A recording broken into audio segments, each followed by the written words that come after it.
protective personal equipment. Hence, the move by ZLG will see Zimbabwe being self-reliant.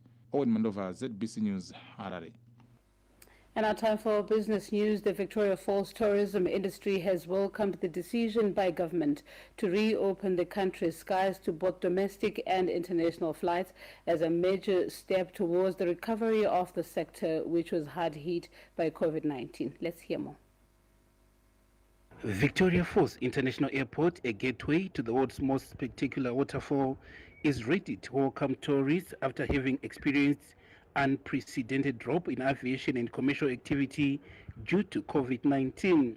Domestic Civil Aviation Body Civil Aviation Authority of Zimbabwe CAS says it has already put in place safety measures ahead of the reopening of its facilities. Hospitality Association of Zimbabwe has Victoria Falls chapter chairperson Mr. Arnold Msonza welcomed government's decision to approve resumption of domestic and international flights as a major step towards recovery of the sector. We've lost quite a number of staff within our industry. Key skills have been lost through retrenchments, and obviously because of limited cash flows, all the companies have been going into cost containment strategies, but obviously with the resumption it improves our cash flows so that it can sustain our business. So we are all excited that this decision has been made by Cabinet.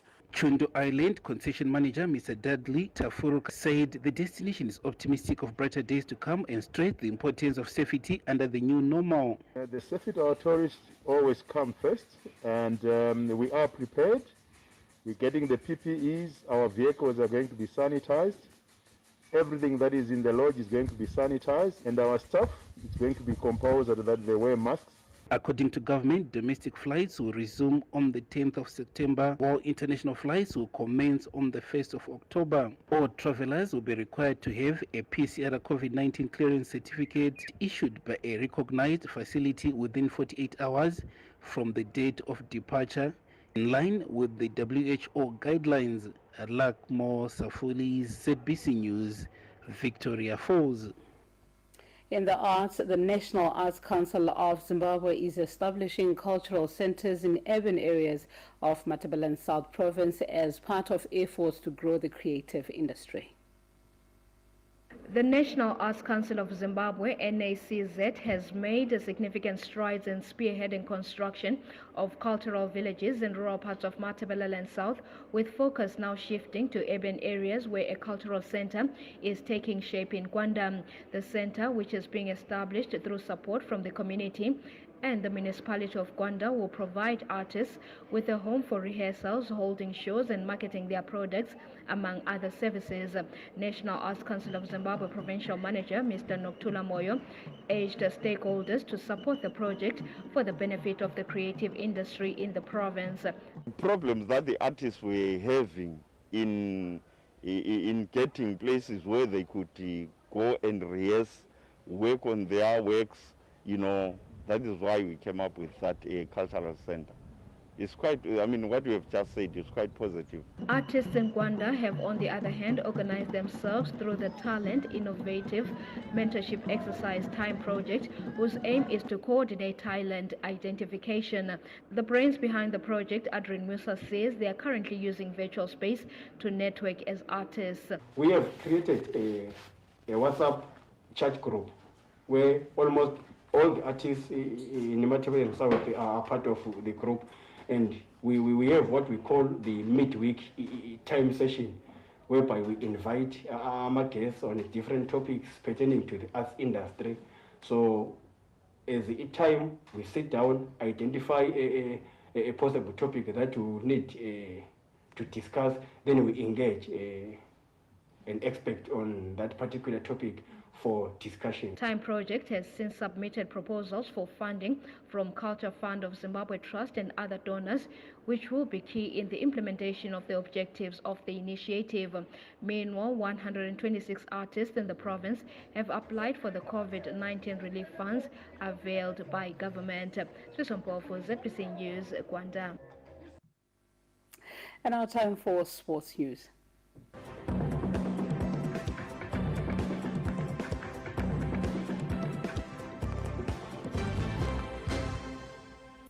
With action returning in most cricket-playing nations such as Afghanistan, England and Pakistan, calls for Zimbabwe to follow suit have grown louder as the country risks being left behind with the World Cup beckoning. With a desire to see the return of competitive action in the gentleman's game, Zimbabwe Cricket ZC has applied to the government through the Sport and Recreation Commission SRC to be given the green light. As part of the Super League that will decide which countries will take part at the World Cup, the Chevrons have a date against Pakistan in October, with Zimbabwe Cricket Director Masagata speaking on the way forward. We've also applied to the government to allow us to resume domestic cricket.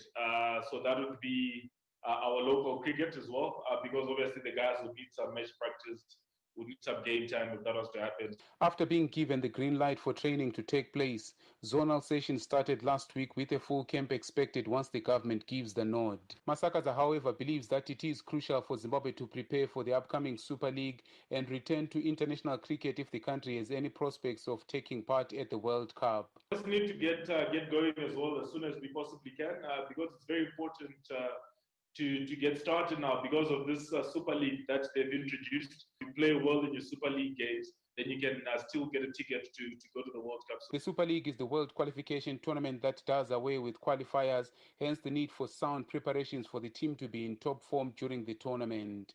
Sibong Musa Dlodlo, ZBC News, Bulawayo. And we'll end it here for this afternoon on Lunchtime News. Do remember to follow us on our socials. We are ZBC News Online on Facebook and on Twitter. Now, do remember to stay safe and keep your distance. Many thanks for having joined us on Lunchtime News. I am Babalum Mdlongwa. I was with Noble Mahungwa on the Sign Language Desk. Good afternoon.